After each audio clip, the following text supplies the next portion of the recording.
let's show you how to set up a zig. So the first thing that you want to do is pull your main line through the end of the last eye in your rod. Grab the little boom section from the pack, and this is what you're going to attach your lead to, and feed the end of the main line that's just come out of the end of your rod over that. And we'll come back to that bit in a minute, so we can drop that down to the floor. So on the little Zig Float itself, you've got two ends. You've got the end that you're going to put your main line through, and then you've got the grommet end where your size 11 quick change swivel is going to go as well. So now let's pass that main line into the bottom of the float until it comes out at the end, and that's where we're going to tie on our quick change swivel.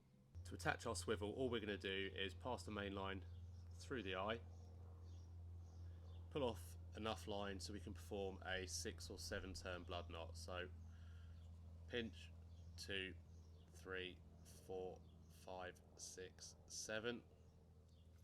Always moisten that down, pass your tag back through, knit that down, and then we can just snug that knot down, and it will slide down all the way down to the base. To make sure that knot's nice and strong, all you have to do is grab your swivel, a couple of turns on your finger, give it a good tug, and you'll see that tightens down nicely. Trim off your tag end, and then we can pull that swivel into the little rubber grommet into the base of the float, and that will just sit in there nicely like that.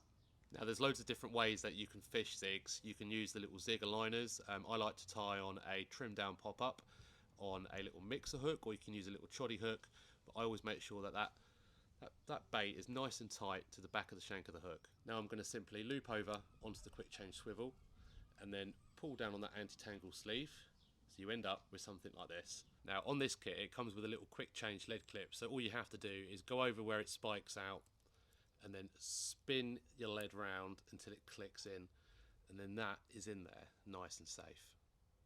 So your lead's actually going to free run down that line, and the beauty of using this zig is that helps you adjust the height of your zig, so you can pull in nice and tight, raise your zig up to the surface, make sure it's presented well, and then you can just bring it down, experiment at different depths.